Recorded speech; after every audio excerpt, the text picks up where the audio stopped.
For Jessica Alanis, y'all clap it up, clap it up. All right, what is up, everybody? How are we? Big John, Daddy, doing well? Nice to see you guys. Y'all, man, I what a lucky night for you guys to be here. All this female Latina energy, like, good for you guys. I love that.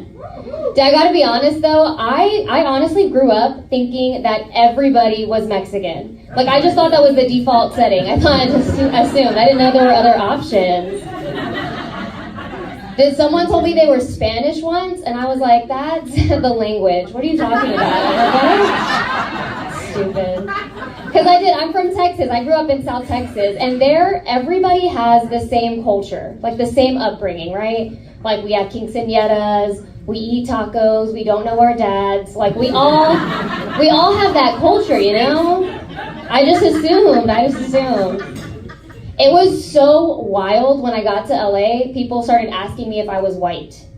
And I realized, yeah, after you see this lineup, you're like, well, you look entitled, and like you say, ooh, I gotta skedaddle, I get it. But like, I got here and people just started talking to me about their chakras, and I thought they were saying chanclas. I was like, are we talking about shoes? What is this?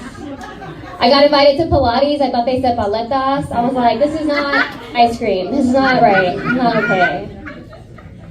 I don't know, dude. I thought I looked Mexican. I thought I gave off the vibe until I met Mexicans from like LA. And then I'm like, oh, I'm white. I am white. Lo siento.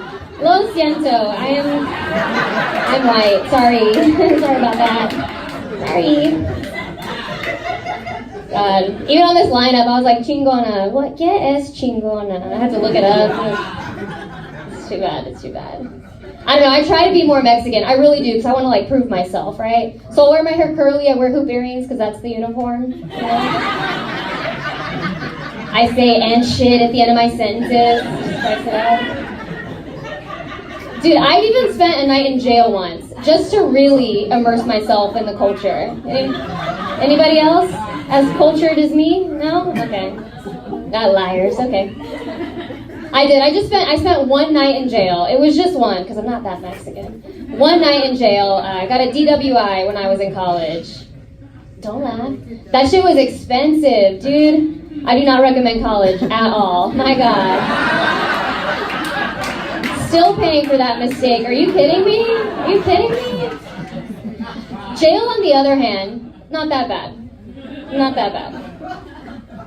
Like, yeah, sure, they take away your rights, your freedom, your privacy, but that's just being a woman in Texas, okay? It felt like home. I was like, this is cozy, this is nice. Women shouldn't make decisions. You're right. It was a different time, though. It was before we had Uber and Lyft. You remember when you had to have, like, a designated driver? And if you don't remember designated drivers, it's the one person in your friend group whose role for the night was to stick to Bud Light. It was that time.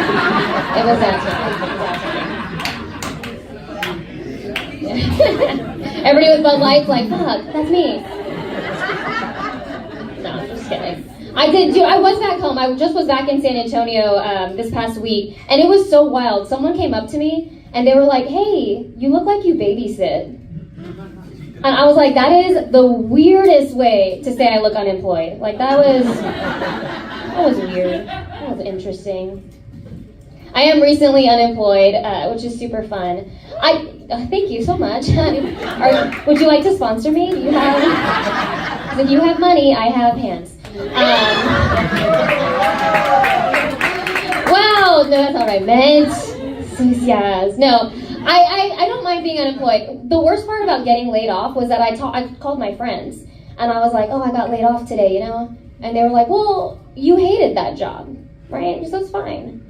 And I was like, yeah, but I hated that job the same way married women hate their husbands, okay? Like, yes, I'm gonna cry and bitch and complain about it, but I wasn't gonna leave, you know? I wasn't gonna quit. I need dinner, come on. I'm not gonna leave. And I had one of my girlfriends too, she was like, you know what, Jessica? You're the most resilient person I know. You'll be fine. And she said resilient, but I heard, you know what, Jessica? You've been laid off, cheated on, and thrown away a lot in life. You've got this. I'm like, that was rude. Don't say that. I don't like that. The disrespect. Did you ever do that? Of course you guys do. You twist things in your head. I know this group. You twist things in your head. Like, people call me independent. I'm like, shut up. Just say single. That is so rude. Like, just, independent. Okay. I am single, or independent, as you call it. I am, and I like being single. I do. It's fine. I just hate advice. I'm tired of getting advice from people. My mom specifically. You know, she's like, Jessica, maybe you should go back to church. Maybe you'll meet a nice man there. And like, I did grow up Catholic, because I'm that Mexican, you know? I did grow up Catholic, so I will go on holy days of obligation. So like Christmas, Easter, when I'm late for my period. Like, those are the days I'm gonna pray, right? So I want a boyfriend, not a baby daddy. God. I do. I have trust issues. That's my big thing. I have trust issues because I genuinely want to be in a relationship. I want a husband. I want kids, divorce. I want it all. I want the whole thing. I want it all.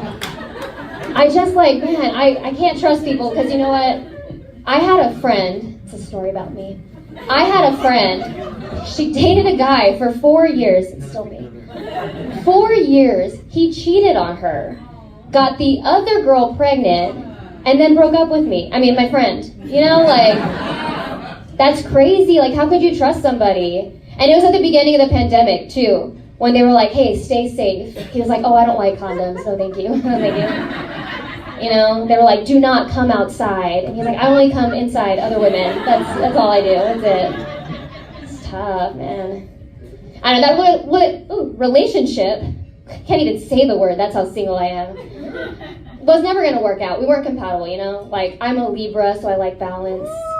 And he's a cheater, so he likes everyone else. So it was never going to be a match, never going to be a thing, you know? I don't know.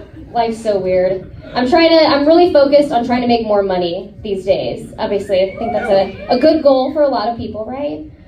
And I got an idea. I'm going to start getting residuals like actors do from all the guys that I've dated. Okay?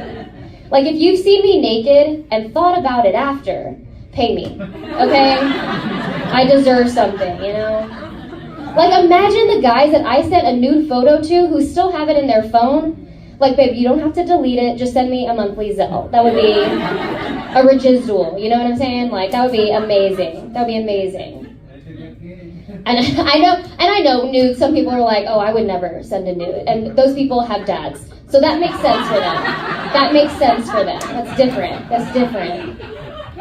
But for me, they're like, well, what if it ends up online, Jessica, and then you can never do things like, you know, run for political office? And I'm like, babe, I have an arrest record and a punch card to Planned Parenthood, dude. Like, that's not going to be the thing that takes me out. Are you kidding me? You know, they're like, well, what if he takes it and like passes it around and shows all his friends? I'm like, I'm single and I'm unemployed, okay? Consider it a business card. Thank you. Like, I work off referrals, please. Like, that would be amazing. I don't know. I think it's a good goal for myself. I did, you know, they said I look like a babysitter, and I do babysit for my siblings. Those are the only people that I'll babysit for. But I don't have kids of my own. I don't. But does someone not having kids? This is a real Mexican group. They're like, you're 34, no kids? How sad. You should have 5 by now. That's the dream, right? That is the Mexican-American dream, you know? You want to have 2 kids, an ex-husband, you're married now, an EBT card, and like a house where you keep the Christmas lights up all year round. Like, that's the dream we're all striving for. But no, I do babysit for them. But I don't have kids, right? But I feel like I'm like the Donald Trump of babysitting. Like, I'm not qualified to do the job by any means. But people keep nominating me, and I keep showing up. I'm like, all right, let's fuck shit up. Let's go. Why not? It was tough babysitting my nephew for a few weeks, though, because after it, I was like, dude, maybe we should put kids in cages. Maybe we should do that. I don't know. All right, I got to skedaddle, you guys. I'm just Melanie. Y'all have been fantastic. Keep it going for yourselves. Keep it going for everyone you see.